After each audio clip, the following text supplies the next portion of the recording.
Hello everybody, this is Iced Blood, and that's Ellion. Hello, and welcome back! We need to turn in our quest and tell Bhaskaran about Laurentius, because he's seen the error of his ways, and he absolutely won't be murdered. I'm sure everything will turn out just fine for him. But we have more important things to worry about, like, the cabbages. The sylphs, that's what it was. We're looking for the sylphs. I remember now. Okay, so there we go. I know where doors are. Here we go. Okay, what do we got? Alright, Laurentius confessed to his crimes. I just had word from the Twin Adder. Seems he marched straight into the nest and gave himself up. Lad's had quite a life, you know. His mother was killed by a brigand when he was only small. As a young man, he joined the Whalers, hoping to spare his fellow Gridanians the misery he'd known growing up. Trouble is, predicting Gridania is too big a job for one man, and he came to believe that he couldn't make a difference. That it was hopeless. There are few things more dangerous than desperation, and a man lost in the dark is easily drawn to the glimmer of coin. I reckon he thought that if he couldn't change the lot of his fellow man, he might as well change his own. Thing is, he was making a difference, just not on his own. Somehow he'd failed to grasp one simple truth. That those things we cannot do alone, we must do together. Huh? Asked you to thank me, did he? And there's good in him yet. Just hope that the Adder's nests are able to see it. What he's done ain't easy to forgive, but I'd like to think he'd be afforded a chance to make amends. But let us leave fate to the 12. I've other news for you, Ellion. The Sylph Elder has been found. Potion. Sure. Alright. He's been found. Yay. Jubilation and whatnot. Let's see. Wait. Oh, there we go. Okay, good. Wait, which one's more? Oh. Well, look at that. Interesting. High quality potions are more potent than high potions. Alright. Oh. I know what this is about now. Alright.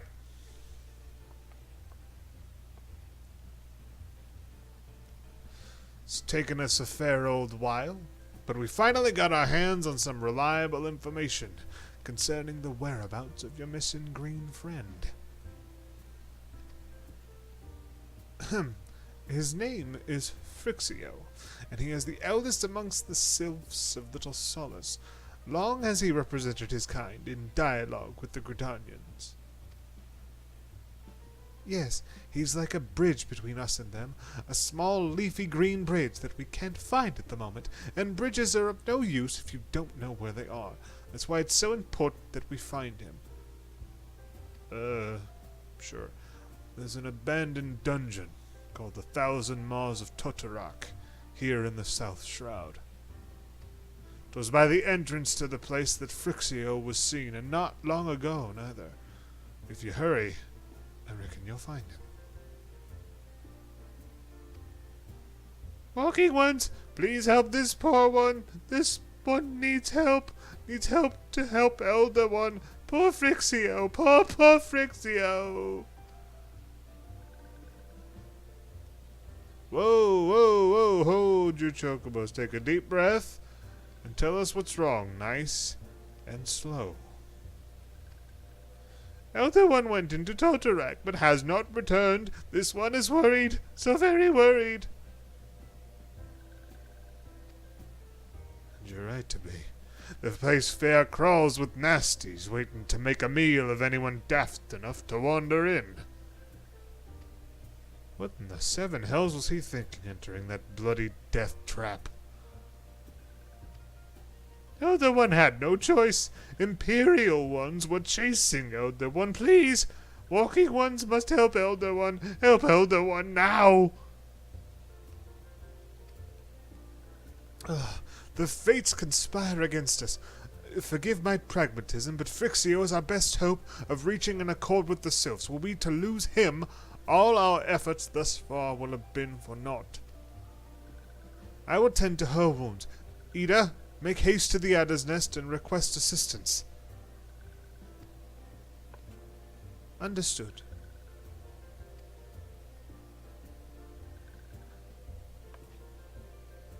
Ellion, go to the Thousand Maws of Toto-Rak and see that Phrixio comes to no harm. Peace between man and sylph rests upon your success. Oh, well, naturally. But of course. That's what I'm here for, apparently. We will go into the, the maw of the dungeon, then. Very, very well. Alright, so... oh, it's right there. Fascinating. Is this dungeon number 4? I think so. It might be. Let's see here. There it is. We need to speak to Blosserant. Blosserant? By order of the Elder Siege Seer, the dungeon known as the Thousand Maws of Toto-Rak has been placed under the control of... What? The Sylph Elder is inside? And you're sure of this? Oh, in the 7 hells did he manage to sneak by? God strike me down for a purblind fool. Purblind? You must find the Sylph Elder before he falls prey to the fiends within. Entrance to Toto-Rak is ordinarily restricted, but these are exceptional circumstances.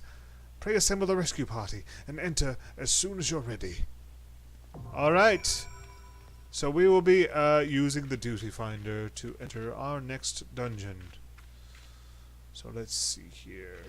This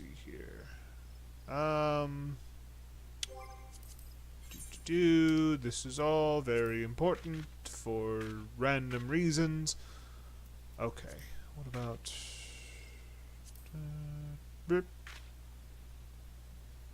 yeah, there we go. Alright! And here we are. See, you don't have to wait. The Black Shroud, the Thousand Maws of Toto-Rak. Here we are. So, this place was a prison. And if I recall correctly, it was discontinued, decommissioned, whatever the phrase might be, after the calamity, I believe. I'm not positive on the lore here. But it was a prison. It is no longer used. It's no longer active. And we're going to be fighting a lot of things that proclaim that nature's reclaimed this place. That's the whole idea. And there's actually some, like, journal entries or what have you that we would find if we were to, you know, take our time and go through things looking for lore and such. But, of course, this is a standard dungeon run, so there's no time to do such things. Most people have been through these an infinitude of times. Maybe they're in the duty finder, maybe they're doing the daily roulette, but there's a certain speed at which most of these dungeon runs tend to go, and they don't allow for much in the way of exploration or lore hunting. So we'll just have to do what we can. See right there, there's a water-stained note right there. And see, so this is like a journal entry talking about an expedition party that came in earlier. Chances are they're all dead because, well, that's how these dungeons work. Everybody dies. Except us, because we're exceptional, apparently. So yeah, this is, you know, in terms of story, this is our rescue party that we gathered up. And I really like that element of things. There's always that bit of the narrative that says, oh, gather more of your adventurer friends. And while your character is always portrayed as being at the forefront of everything, there's always an acknowledgement that there are adventurers abound. And I believe we've already seen, it was in the second dungeon, the Tamtara Deepcroft, we saw that there are even NPC adventurers. So it's just a really nice conceit, considering in MMOs there's always the whole, well, how can we be important when there's thousands of people on the same server? And this game actually manages to draw that into its narrative. So I've always appreciated that. Now, what we're looking for are these photo cells. Now, I'm not entirely certain what they are. They're just green, glowy things that are apparently important.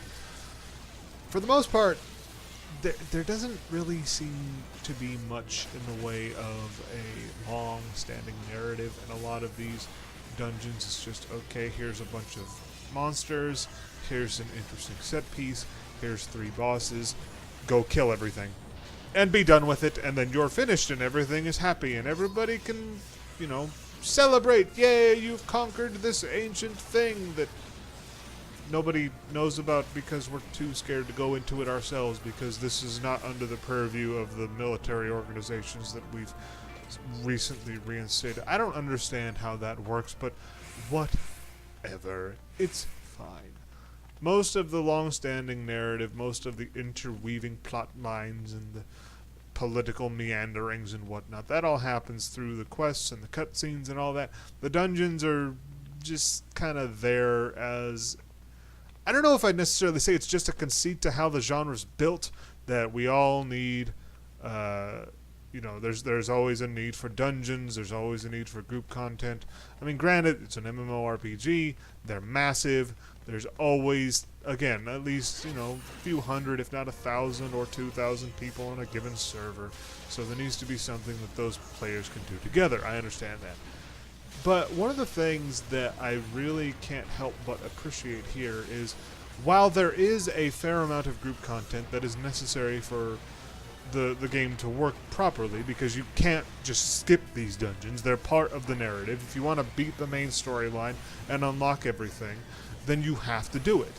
And that was something that was really interesting to me when the expansion launched, that you had to go through every quest line in the main scenario from the main game, like when it launched, and every patch that led up to the expansion. You had to do every main scenario quest, all 200 plus of them, I believe, or what is it? It's a 284, I think, is the number. I could be wrong about that, but I believe it's 284 quests that you have to complete in order to unlock Ishgard, the new continent. So you have to go through this narrative. Now, granted, I guess you can skip the cutscenes, you can ignore the dialogue, you can just move forward and push ahead and not really care about that.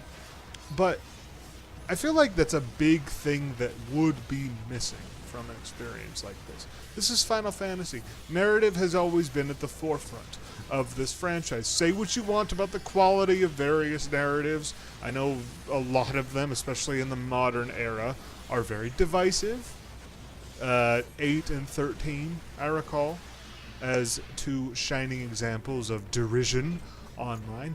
But narrative does have a very substantial place in every entry in this franchise. So why would you ignore the narrative of this one? Now, granted, sure, and I've used the word granted a lot in this video, and that's because I'm repetitive and lame. But I will admit, I will allow for this, there are some people that just aren't interested. Some people that like MMOs but don't really care about the storyline. So maybe they joined Final Fantasy XIV not because it's a Final Fantasy game, but because it's an MMORPG with interesting combat mechanics, or the fact that you can play with a controller, which granted is not very... There it is with granted again. That is not a new thing anymore. A lot more MMOs coming out can have controller support and all that, but it was a new thing to me, certainly. When I got into this and realized that I could use a controller, I was ecstatic because that was new to me. I came from World of Warcraft, which, for the most part, I mean, there are ways you can use a controller in that game, but you have to tweak things a bit. There's no official support for anything like that. So, I like that that was one of the first things that drew me into this. But the story really does do the franchise justice, I think, as well. It's not just a nostalgia fest. It's not just because, hey, chocobos and tonberries and boogles and the gold saucer and triple triad. Like, there's any number of things that are purely sideline stuff that might draw one's interest that have nothing to do with what's actually going on. Any of the politics or this war between the Empire and the various city-states. I mean, it's all interwoven, but you can ignore the story if you want, and there are plenty of people, I'm sure, that do. But I do not. And so I can't help but appreciate what they've built. Your character is at the forefront. You are built up to be, very important. You're always the leader. But it's interesting how they've woven in a lot of these MMO mechanics into the conceit of the world building itself. Now, this is an interesting dungeon in that up until the point where you reach the main boss, as in the final boss of the dungeon, the final fight before the dungeon ends, you fight the same mini-boss several times. Well, I think 3? Is it 3? Because I know every dungeon has that little checklist over on the right there, right underneath the time limit, which I've never actually managed to run out. I wonder, maybe they did that on purpose, the time limit is such that there's really no way to wait it out unless you do it on purpose, or maybe you lose somebody that disconnects or leaves or whatever. I've had that happen. People will leave for various reasons. Improper DPS, the healer isn't good enough, what have you. And then you have to wait, which is always fun when it's the healer or the tank that leaves, because they're a lot harder to get hold of when they do leave. That's usually what takes the most time when it comes to building up a party. And it's something that's made me think about, building up one of the tanking classes or the healing classes, just so I could speed up queue times and get through more dungeons. But I like the damage. I like I like blowing shit up. So, for the most part, I've stuck with this, because I've got this, and the other class that I've done extensively is the ninja, which is a melee damage dealing class, and well, it's a frickin' ninja. What more do you need? It's amazing. It's as amazing as it sounds. And anybody who doesn't like ninja, well, anyway. But yeah, I like the damage dealers. I like just killing things. I think maybe there's a bit too much pressure on the healers and or the tanks. I feel like the tank is the one that I'm most worried about trying. Eventually I will, and maybe I'll even record it. I don't know, but maybe I won't want to embarrass myself. I'm not entirely sure. But eventually I'm sure I will, but for now that's the one that concerns me the most. I've managed to get my feet wet healing, usually in a case of a dungeon where things get a little dicey and I have to kind of help things out. There's been at least one boss fight I've done where the healer got locked out of a boss fight, and I had to take over for that. That's just rude. Ugh. Anyway, so I mean, I've done that. I've done some healing. I'm not going to proclaim myself to be brilliant at it, but we didn't die, so that counts for something, right? I figure that's a barometer for success in a lot of dungeons and group content like this that's randomized. Did we die? No? Cool, we win. And for the most part, that seems to hold over pretty well. I haven't run into many problems. That's something I've really managed to kind of discover, and something I really appreciate about the community that's been built up around this game, because it's been out for a while, and there's definitely a substantial community built up around it. And I definitely like the general feeling of it. It's a solid community. I like these people. Granted, there it is again, I would like it if I didn't get so much, spam whispers about buying Gil. I wouldn't mind doing it necessarily. I'm not necessarily saying that it's a horrible decision to buy Gil or not. but I don't have the capital for that, so, you know, it's not really an option for me. Anyway. Another boss, and yet again, like I said, we're going to be fighting the same Kurla Nine Tails, I think it's called, little Ochu thing. We're going to be fighting it again. There you are. And I think we fight it one more time. I could be wrong about that, it's been a while, but I think we fight it one more time, and then we actually end up fighting the real boss of the dungeon. We have to save the Elder, remember, and what we're saving it from is the final boss of the dungeon, so eventually we will find something other than this Ochu dude to fight. Do we want to take these out? Do we need to bother with them? I'm not entirely sure we do. Probably would be safer to just take out the main boss. But I could do it this way. There we go. And just take a little chunk of health away from the ads as we continue fighting the main boss. That's fine. Yeah! There we go! Victory is ours! Let's see, what do we got? Anything interesting? No.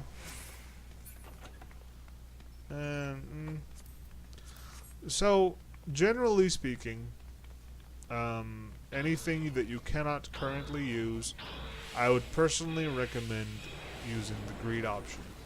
Unless, of course, you're out of inventory space, in which case, well, may as well pass because it's not like you have any place to put it. Which is a problem, eventually, because there's a lot of stuff you end up picking up. Especially if you're going to do any of the crafting or gathering, which is a very substantial system that I should probably cover at least once. Just kind of give it an overview of things I've learned about it and how it works. You end up running out of space pretty quickly. And so that does become a problem. Right now, we're not really worried. I've got a good 10 or so slots open, and I can hold plenty, even if I ran out of room in my armory chest. But the reason I say that you should greed on everything is because you can turn in dungeon gear and stuff like that into your Grand Company for seals, and the Grand Company seals are very useful for certain things. And it's one of the more lucrative ways to get seals if you do group content often enough. Either that, or, I mean, theoretically, again, to bring up crafting and gathering, you could just make stuff to turn in. But the thing is, you need to have a higher quality item than the white titled items that you tend to get generally. You need a green item, a pink item, a blue item. I'm pretty sure those are the only things you can actually turn in for seals. So it's always good to have kind of a stockpile, maybe, of items you can turn in. I know one of my characters always has a lot of things that I can turn in if I'm really desperate for seals and I don't want to grind for them. So yeah, greed everything is pretty much my policy. There are some groups who might think that rude, but honestly, that's, you know, need supersedes greed, so if anybody actually can use the item that drops, they can hit need on it, and then they get it over you, so it's fine, I think. I don't see any particular problem with that. So that would be my personal advice there, is greed everything, because even if you can't use it or have no intention of leveling a class that can use it, you can give it to your Grand Company for seals. And there's always, there's probably going to be something that you're going to want from your Grand Company eventually. If nothing else, you need seals to get up in rank, and you need to get up in rank for a couple of things. At the very least, I know you need to be at the highest rank you can get to get a house. So if you want to have yourself some player housing at some point, you're going to definitely need to get your rank up. And I think the PvP systems are tied around your Grand Company rank as well. I'm not positive on that. I've never looked into PvP. I am not competitive. I don't know if you have kind of gathered that. I am not what you would call an expert. I manage. Like I said, we don't die when I'm involved in group content necessarily. However, I would not call myself brilliant at the game itself. I am good enough to get by. And that typically does not spell a good time for PvP. Granted, I haven't tried. Who knows? Maybe I'm actually really good. I have my doubts, so I haven't really looked into it yet. But I think that has something to do with your Grand Company. We're getting to the point where I think we're almost done. That third bullet point might just be to get to a certain area. I'm not positive. I don't know for sure. Like I said, it's been a little while. I haven't been here extensively. This is not one of the dungeons that I return to. I don't return to... There's only one storyline dungeon that I went to a lot on my first character that I went through the game on. That was my ninja. And that was the Bray Flox's Long Stop. That's 2 dungeons from now, I believe. That one I must have run at least 40 times. I was trying to get a set of gear, and I had atrociously bad luck for the final piece. The gloves that dropped for my class took forever to finally drop, and even longer for me to actually get it, because of course I had to roll against other people. But yeah, so that one I remember very, very well. I was going to say fondly, but that's really not true. I went through that one a lot. And chances are I'm not going to do that again. I'm probably going to just do it the one time to get through the story and then move forward and just kind of pretend it doesn't exist after that. I'm not sure I'm ready to go through that gauntlet again. Although you want a gauntlet, you'll see what happens when we get to the Zodiac weapon part of everything. Because there are a lot of dungeon runs to get the Zodiac weapon. That's something that won't happen till level 50. So wait for that. Once we get through the main scenario and things open up a little bit, there's a lot of dungeons involved in that, and it's a slog.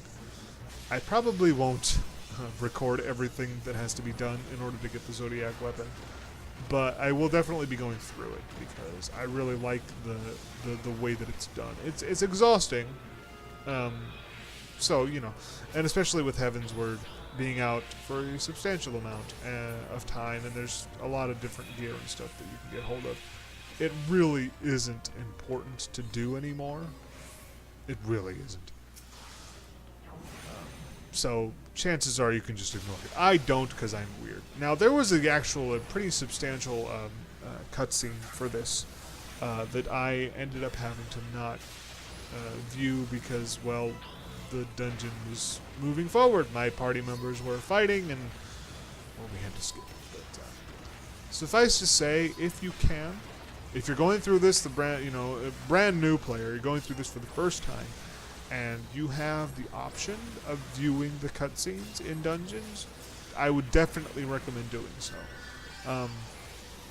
if possible. I'm not saying it's going to be possible every time.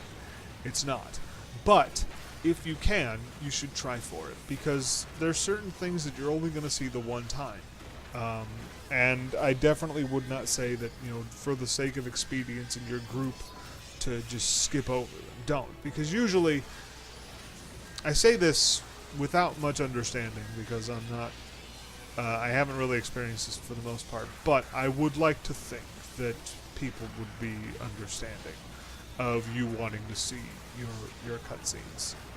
I hope that we would have a lot of more veteran players understanding of the idea that the cutscenes are interesting and they can only be seen once, so every player should experience them at least once, for that one time. But anyway, that's it. Dungeon's over. Not really all that difficult. Yay! Now this cutscene, is it a cutscene or does it not show up till I leave? I guess I have to leave. Alright, so give that to the tank.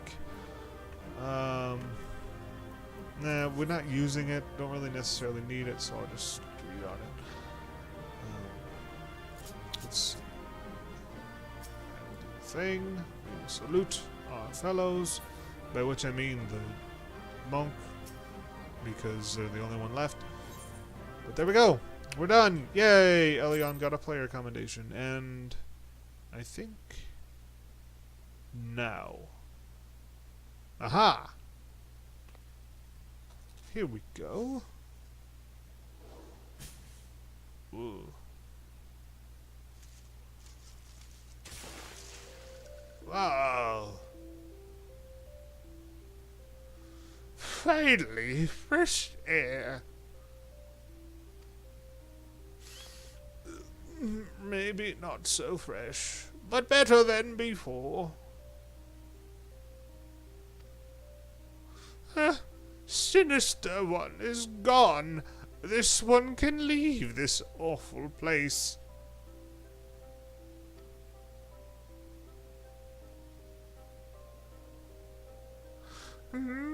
Did walking one vanquish the many-legged one? This one is grateful to walking one.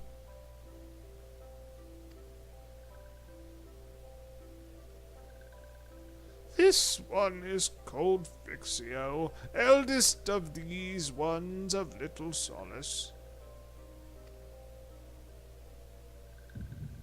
What? Here we go.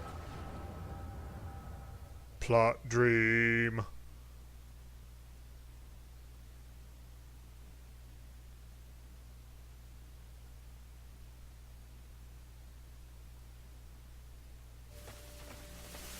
Oh, the Empire.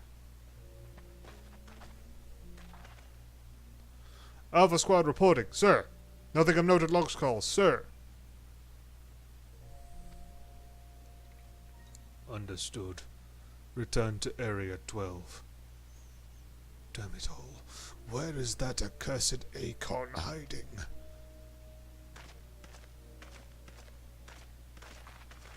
No sign of our wizard friend?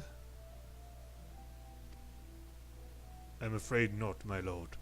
Shall I order that the search perimeter be expanded? Absolutely not. We risk alerting the Gridanians to our presence.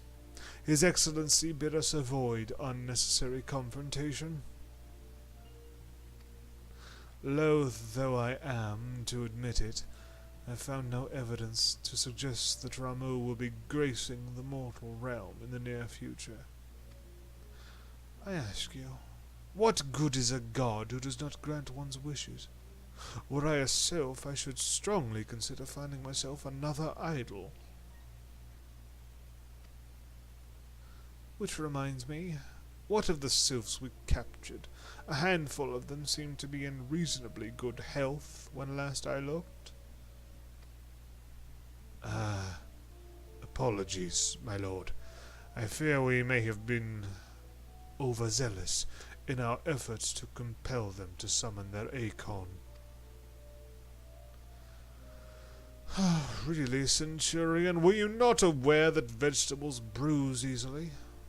It is well I did not entrust you with the simple task of making my dinner. Important, rather. Well, mayhap it was a kindness. Better dead in truth than dead to one's own god, I suppose. If you believe in such things. Dawn is upon us. Make ready to withdraw.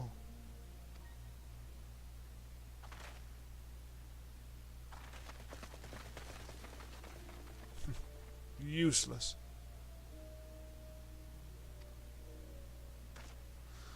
We're so close to completion I can fair taste it, but at this rate... No. I must be patient. Our efforts will bear fruit in due time. What was it you always said? Ah, yes. Though it mean bringing down the very heavens, who shall challenge the limits of possibility, if not we? And that alone you were right, Garland. But your star is long fallen, while mine doth begin to rise. And it shall burn so bright that Lord von Balzar's ultimate weapon will seem a mere candle beside it.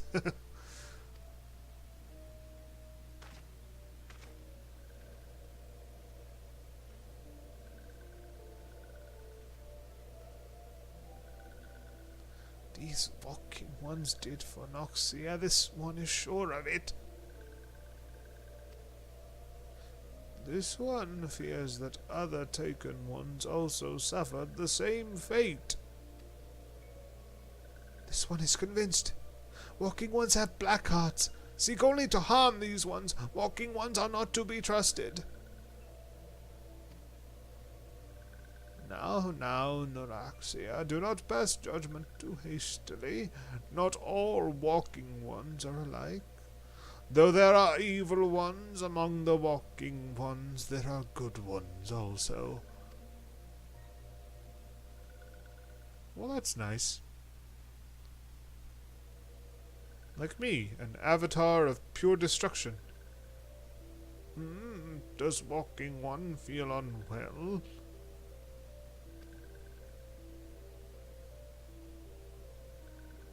This one would know. What brings walking one to this place? The quest told me to. Came to this one's rescue at Noraxia's bidding. Then this one owes walking one a debt of gratitude. Walking one has questions about Lord Rameau, then this one will provide answers.